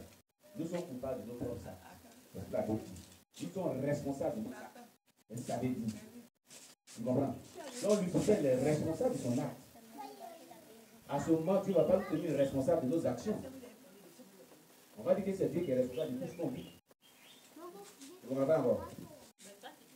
Si Dieu dit que nous sommes responsables de nos actes, on pose et qu'il nous juge en fonction de ça, c'est que, d'une part, il n'est pas responsable de tout ce qui nous vit.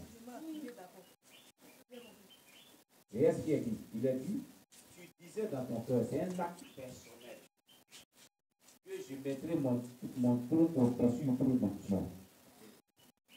Tu comprends? Il n'a pas dit Dieu a dit dans son cœur. Dieu n'est pas un tyran. Dieu nous laisse dans la doctrine du libre arbitre. On appelle la doctrine du libre arbitre. Dieu nous laisse le choix de choisir. Il dit, je mets devant toi le bien et le mal, mais choisis le bien. Pour aimer l'Éternel ton Dieu, l'adorer, s'attacher à lui, et que tes jours se prolongeront. Amen. C'est l'homme qui fait son choix. Bien là, il sait tout chose d'avance, mais il donne tout au produit. Il avait donné tout à Adam et Ève, le pouvoir de dominer sur toutes choses. Dominer, agiter sur tout. Et la Bible dit, dans l'une des choses, c'est ce qu'il ne sait pas, dans l'une des Job, que Satan s'est plaint, qui est l'homme? Qui est l'homme pour que tu prends tant de peine pour lui et que tu le mets au-dessus Et qu'il le visite chaque matin, qui il est. C'était une jalousie.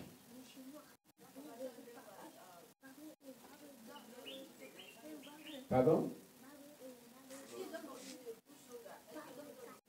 Oui. Dieu nous donne l'autorité sur tout. Les anges sont à nos services. La Bible dit que les anges sont à nos services. Si la terre nous sert, ils te protègent, non? Les anges protègent les chrétiens. N'est-ce pas? Donc, nous sommes ils sont à nos services. Les anges, là, ils nous servent. C'est pourquoi Dieu ne veut pas qu'on les adore. C'est tout. L'ange de l'éternel campe autour de celui qui craint Dieu pour le sauvegarder de tout danger. Tu comprends bien? L'ange de l'éternel. L'ange de l'éternel, c'est qui? Amen. Donc, on ne peut pas raisonner ainsi. C'est ce que souvent les gens disent quand on va évangéliser. Mais votre Dieu vous dit qu'il sait tout d'avance. Il savait que le monde là serait comme ça. Et puis de là, avoir la souffrance. Pourquoi il n'a pas la souffrance? Parce que vous dites qu'il n'est pas ce qui est mauvais. Est-ce que Dieu est mauvais? Hein? Hein? Donc si on conçoit cela, c'est comme si on disait Dieu est mauvais. Si on a cette manière de raisonner, c'est comme si on disait Dieu est mauvais. Il sait toujours d'apprendre et puis on voit le mauvais au travers des choses Satan. Il dit il aurait pu stopper Satan pour nous on souffle sur la terre. Il aurait pu vraiment empêcher Ève et Adam de manger le fruit défendu pour ne pas qu'on souffle sur la terre. Pourquoi il a permis cela? Parce qu'il a tout pouvoir. Voilà comment voilà les questions que les gens posent. Quand Dieu te donne toute autorité, toute domination, et te donne, il l'a donné à Adam comme gestionnaire de tout. Il a tout créé, il les a mis, il les a placés dans le jardin d'Éden et il les a confié la charge de pouvoir dominer sur tout. De pouvoir gérer. Quand Dieu a dit Adam, appelle les animaux et donne-leur le nom. Qui a donné le nom aux animaux? C'est Adam. Donne-leur les animaux. Et donne le nom à tous les animaux. Les blancs, tout ça, c'est Adam qui a donné le nom. Tu comprends? Voilà. Parce que tu vas donner toute autorité, plein pouvoir, la domination. Maintenant, si toi, ta domination, tu as donné, puis tu dis, bon, tu joues au faiblard. C'est fini? Oui.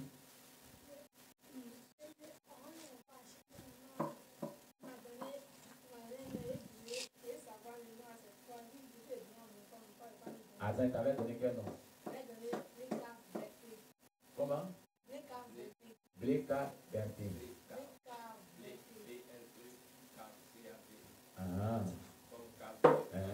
Cave, Seigneur Jésus. Cave, cavé de poissons. Les caves là.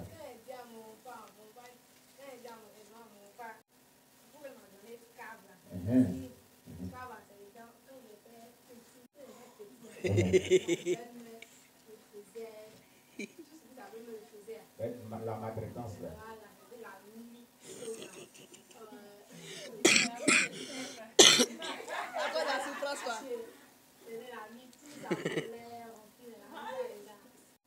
Il partait mettre ça dedans pour m'appeler, pas demander ça.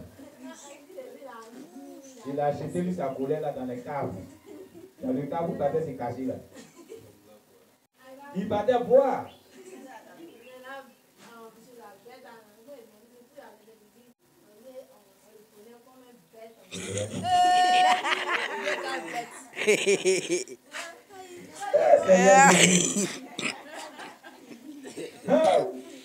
Vous voyez comment les sources de motivation. Vous voyez comment c'est important, les sources de motivation. Berté.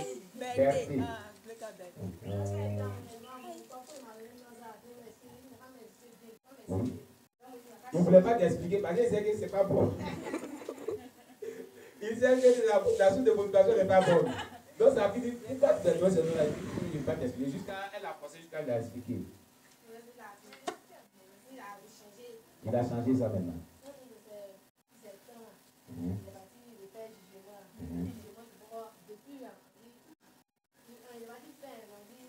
C'est pas quoi sortir. Donc il a décidé de changer tout son nom. Alléluia. Ça, c'est bon. Il s'est repenti. C'est bon. Ah! Comment tu peux donner cave? Blé cave berti. Et il donne du soin. Il dit que sa chose, comment ça s'appelle? Sa tutrice la maltraitait. Donc, c'est sa malade qui dit. La femme, son papa, le maltraitait jusqu'à toute la colère, la souffrance, elle l'a mis dans la cave. Donc, c'est pour ça qu'il s'appelle cave. Cave, là, c'est pas bon, hein? C'est comme si on met souffrance. Dans la vie, il y a quelqu'un qui s'appelait Jaïden. Jaïden, il dit souffrance. Et Jaïden a parlé. Il a dit il a dit à l'Éternel. Il dit, si tu me délivres et que tu changes ce nom, tu veux dire souffrance.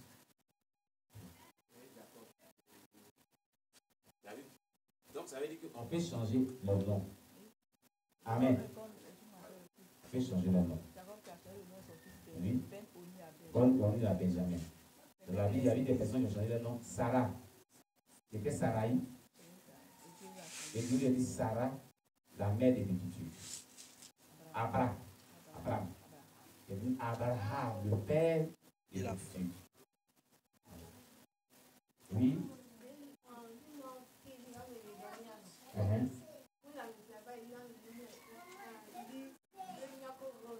Ah, il dit, c'est le nom qu'il va te donner encore. Blé quoi? Nyoko rose. Il dit ça veut dire quoi encore? L'explication, et puis il ne peut pas encore. Quand il ne peut pas, c'est qu'il ne peut pas pour. Blé là, c'est le nom des familles. Rose. C'est le nom des C'est le nom familles. des familles. C'est Nyonko, ça veut dire quoi? Nyonko. C'est Rosa. Rose. Nyoko là. Mais Rose, elle est vidéo. C'est Rose. Rosa Garcia, puis les gens regardent jusqu'à 6 ans de Rosa. C'est là que tu vas plus. Rosa. C'est pas bon.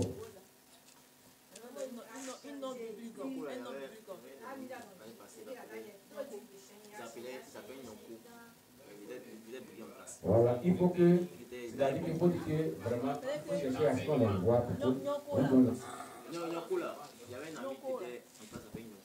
C'est lui qui était non pour médical, c'était un bon comportement, puis il était bien. D'accord.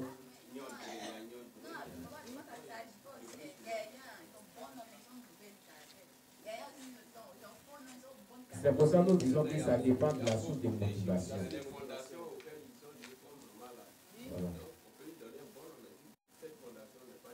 Voilà. Il y a la fondation. On appelle, c'est pour ça qu'on dit que les membres de la famille, parce que on fait tout ça. Tous ces aspects-là. Et puis, tu vois les enfants là même. Voilà. Maintenant, les gens donnent les noms bibliques aux enfants, mais ce n'est pas possible. Voilà. Il y a Emmanuel, le petit Emmanuel, des choses, des types que vous avez fait là, le petit Emmanuel. Israël, voilà, Israël. Israël, on a fait même classe ensemble. Mais petit là, il connaît papier, mais son comportement. Il est très. Il connaît papier, mais son comportement est insupportable. Insupportable. Non. Oh, son papa est un bon chrétien. Je suis d'une bonne famille. Mais le caractère de l'enfant est insupportable. Mais c'est vrai, non, biblique. Hein? Ici, même ici, où nous jouons de Dieu l'adresse le nom de sa fille Israël. Vous savez, c'est que. Ouais. Donc, ça dépend de la source de motivation. Amen. Donc, ce que tu peux faire, ma fille, c'est que tu dis à ton père que mon pasteur veut te voir. Peut-être qu'il lui faut une explication par rapport au nom qu'il doit faire. Tu comprends? Voilà. Mais il a vu les mains dessus. Ça Non. a sorti, c'est tout. Ah. Hein? Depuis, on va dire, ça fait à. Peut-être que Dieu est avec toi. On va dire, on va hier, le vendredi, on va dire, on va dire, avant m'a dit, ça ne sort pas depuis. Ah! Seigneur, Il ne veut pas que ça soit, il ne veut pas que ça soit, mais jusqu'à ce qu'on arrange bien. Il faut pas ça soit. Donc il faut faire tout maintenant pour qu'on rentre en contact avec ton père. Là, il va les rectifier. le moment où c'est pas ressorti. Il va le rectifier.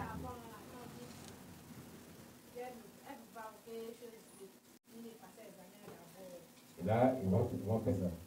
D'accord. Comme Dieu est encore là, on peut toujours répéter. Amen. Ok, donc on va prier. On avait déjà prié, non? On a déjà prié. Alléluia. On a déjà prié, ça va pas que des questions. Ok. On va donc passer à la louange. On a prié, non? Non, on avait déjà prié. Ta question maintenant. On va passer à la louange.